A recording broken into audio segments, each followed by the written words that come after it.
City of the Seine, city of bridges, wide thoroughfares, ancient narrow lanes, city of history, city of the Circuit of les Essarts.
That was 2 minutes and 15 seconds for the 4.07 mile lap, a front rank Formula One time. And for the French Grand Prix of 1962, naturally everyone was determined to make as good a time as possible, and everyone was there. One of the UDG Lotuses, like most other British entrants with the exception of BRM, is powered by the latest Coventry Climax V8 engine developing around 180 horsepower. But the car for American Maston Gregory has a V8 BRM engine.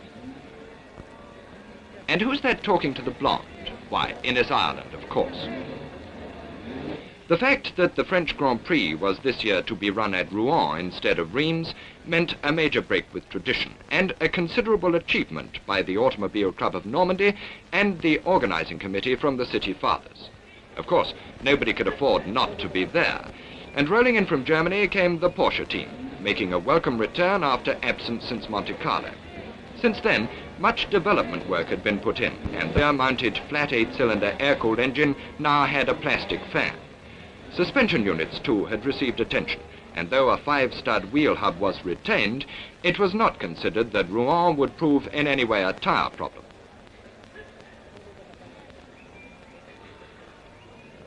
Porsche's senior driver, Joachim Bonnier, is one of the most interesting men in racing. Swedish by birth, international by temperament, he runs an art gallery at Lausanne in Switzerland. Oh, the layout of the course is beautiful. It's pretty rough though. It's very bumpy in parts, and I think it'll be very hard on the cars. But as I said, the layout itself is very nice. The implacable Dan Gurney of California, who started his European racing with BRM, was picked by Baron Huschke von Henstein, the Porsche team manager, for 1962. Well, it's very rough on suspensions and gear trains and steering. It's a much rougher circuit than it looks like it is. I've got a doggone cold, and I feel like I've already raced. I think towards the end of the race, why, we may be in pretty good shape.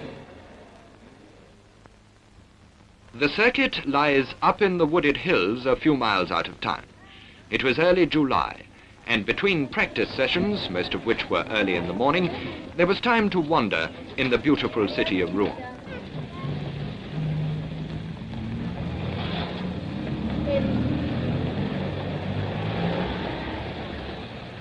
Every Saturday, the people pour into the city to do their shopping. But this Saturday, there were those amongst the crowd who had other business on hand. Like those other great French circuits, Reims and Le Mans, Rouen-les-Essarts consists of normal public roads in everyday use except for racing. There was much to be done. The television commentators had to be installed in the normal conditions of squalor reserved for Eurovision. The girls disappear. All was bustle and preparation.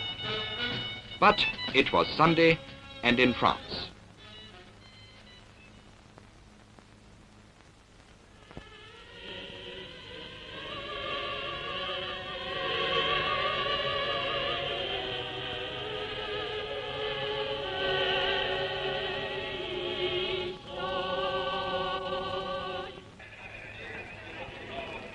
Hours before the start, the pits are busy. It's blazing hot, and the tarmac road shimmers between the trees. The driver's briefing. Toto Roche lays the law down, and up. The drivers disperse. The Porsches are wheeled from the paddock. Chief mechanic Tony Robinson leads out the UDT cars. Colin Chapman has a final word with Trevor Taylor. Jack Brabham on the second row of the grid in 2 minutes 16.1. Roy Salvadori and the Lola further back. Second fastest at 2 minutes 15 seconds, Graham Hill, BRM. John Surtees, fifth fastest next to Brabham. Innes Ireland on the outside of the third row. And as the minutes tick down towards the start, the television helicopter looks down. 17 starters, 54 laps, 220 miles. But there's very little red on the grid. The Ferraris are strike-bound at Modena, and Phil Hill is a spectator. Bruce McLaren, third fastest, 2:15.4. And in pole position, Jim Clark at 2:14.8. Behind Bonnier, Ginther's in trouble. Now, let's all keep cool. Quick, give us a lick. And there it is. Richie Ginther's got a dead engine on the BRM, but it's too late to be able to do anything about it now.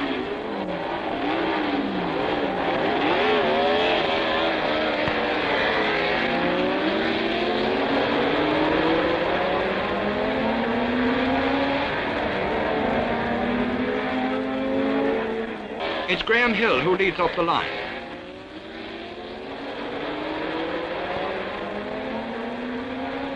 Coming down to the hairpin, it's Graham Hill from Jim Clark. Graham Hill and the BRM with quite a firm lead on Jim Clark, Bruce McLaren, John Surtees and Jack Brabham.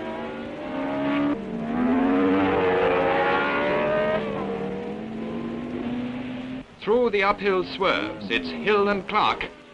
But now Surtees is past McLaren. Then Innes Ireland and the Porsche.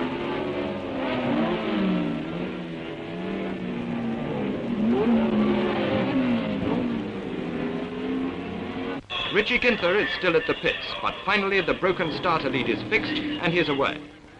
First lap, 2:28. It's Hill, Surtees and Clark, McLaren, and past the pits accelerating through 130 miles an hour. Richie Ginther sets off in grim and solitary pursuit, 3/4 of a lap behind.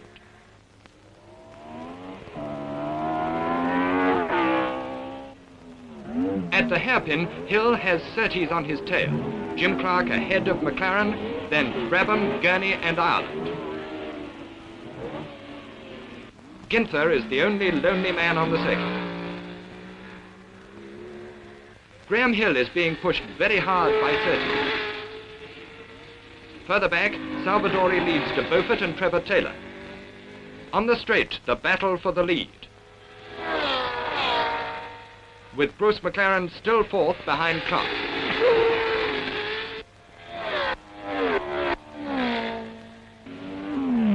Jack Brabham is hanging on. And young Tony Maggs, though well behind McLaren, has never gone better.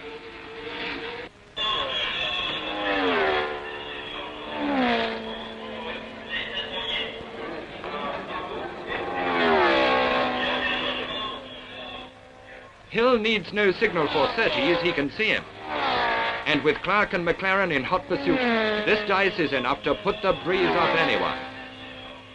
First casualty into the pits, Joe Siffert of Switzerland, Lotus BRM.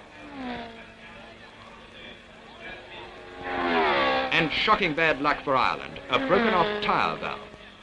2 out, 15 to go. And 80,000 spectators get their money's worth from the battle for the lead between Graham Hill and John Surtees. Jim Clark draws away a little from Bruce McLaren, who's 4th. Jack Brabham's 5th. Dan Gurney challenging 6th. Someone's off the road, and most unusually it's Bruce McLaren, whose failure to find 4th gear spun him off.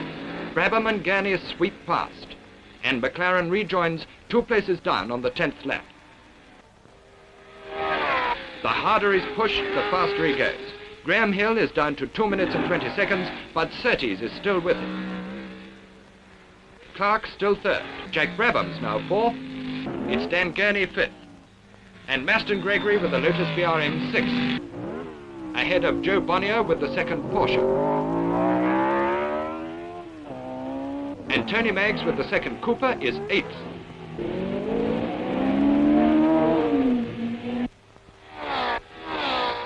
Bruce McLaren wisely brings the Cooper in for a check, falling to 11th place.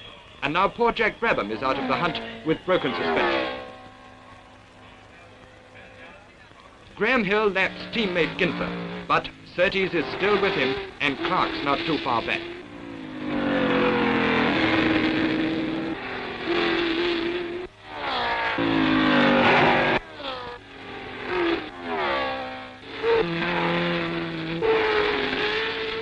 Then on lap 13, John Surtees comes in from his pursuit in 2nd place. He rejoins the race 8th.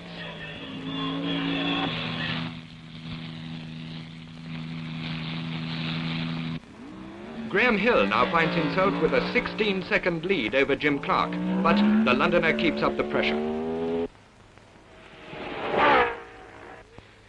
Clark and the Lotus begin falling back from the leader, though increasing the 17-second lead they have over Gurney and the Porsche.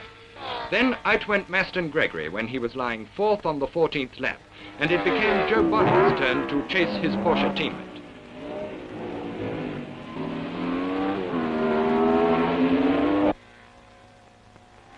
Surtees, meantime, had got back to work and climbed steadily back to 5th with the Bowmaker Lola. But now it was Roy Salvadori's turn to come into the pit with ignition problems. However, after consultation with Reg Parnell, he too moved on. Next, Bonnier stopped on lap 22 in search of gears, and Surtees was 4th.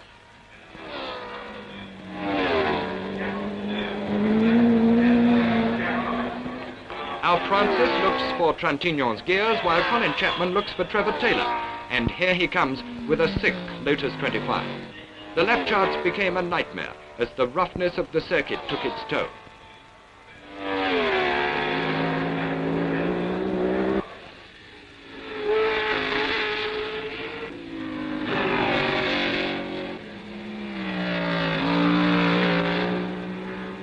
Bruce McLaren had meantime got back to 10th. Dan Gurney was going superbly 3rd. And Richie Ginther was now 7th.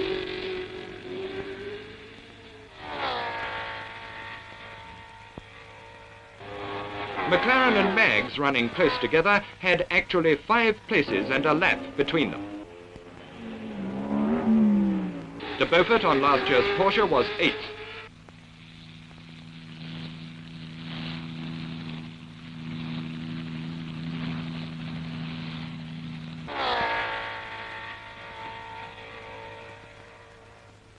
For Trevor Taylor, this was heartbreaking. In his first race in the Lotus 25, he was last of the 12 cars still running.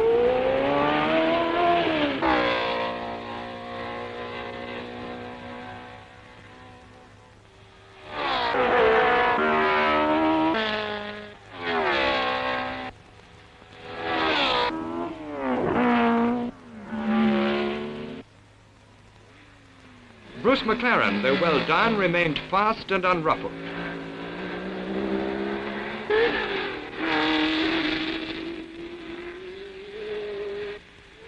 Gurney was now very handily placed. But in the Porsche pit, once again von Hanstein was worried. Bonnier's gearbox and engine did not augur well for Gurney's. Maurice Trintignant finally rejoined the race, and a fight, rather surprisingly, broke out in the crowd.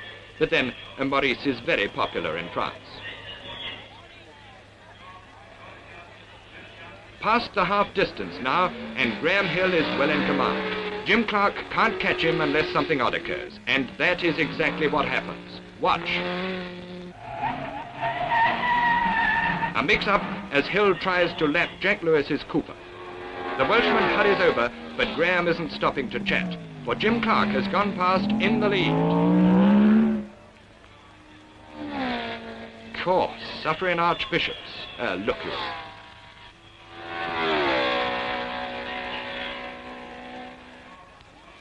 Jim Clark now has a 6-second lead on the 30th lap with 24 to go, and he knows the BRM driver will counterattack. Indeed, he does. All this encourages Gurney, of course, and Surtees, who is now 4th. Tony Meggs 5th, and Richie Ginther 6th. While Trevor Taylor works the throttle linkages by hand. Now, sensation in the pits. The new leader is overdue. And there's the Lotus and the end of Jim Clark's hopes. Well may Colin Chapman look glum. The left front suspension unit is broken. They renumber the engine cowl for Trevor Taylor's car. And Jim Clark's chance to snatch the lead in the World Championship table has been missed.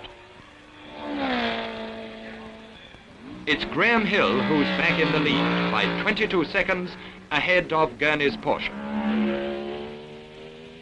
Surtees finds himself a remarkable 3rd. Maggs 4th. Ginther is 5th.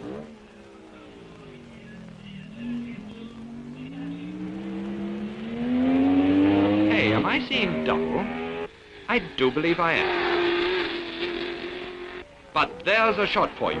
The sensation of this remarkable race, as Graham Hill stops on lap 41 with broken fuel injection mechanism.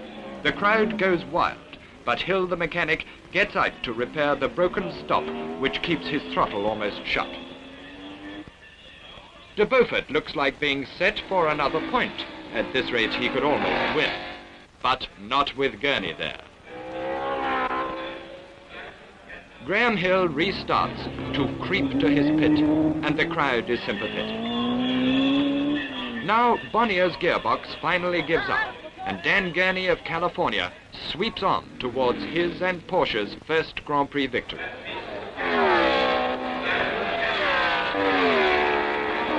Jim Clark takes over the pit signals for Trevor Taylor, and it's a sad day for Team Lotus. Graham Hill displays the stoic courage of the great driver that he is in the moment of defeat.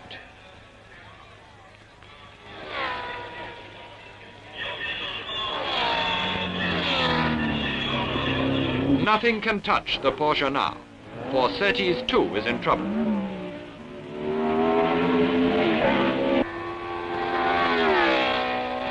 Only momentarily did the Lola gain 2nd place from Tony Maggs before a final pit stop. It's the Cooper which is 2nd, and the BRM of Richie Ginther, which started 3/4 of a lap behind, is 3rd. 5th yet again, Bruce McLaren, who quickly dispatches De Beaufort. And now Surtees is threatened by the New Zealander.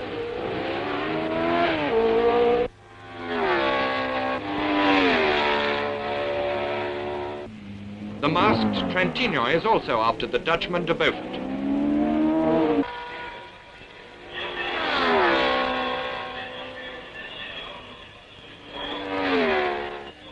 So to the final 5 laps, virtually laps of honor for Gurney and the Porsche. 20 miles of flashing triumph.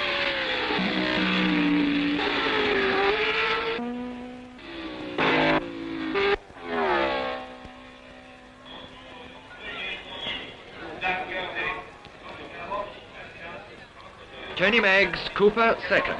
A consolation prize for BRM is Richie Gintler's third, Bruce McLaren fourth, and Paul Surtees limps home fifth, de Beaufort sixth.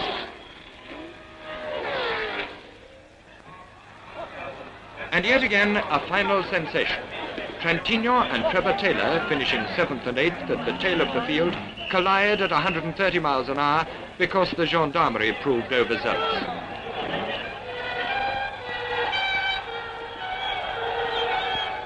Almost miraculously, no one is hurt, but two racing cars are needlessly thrown onto the scrap.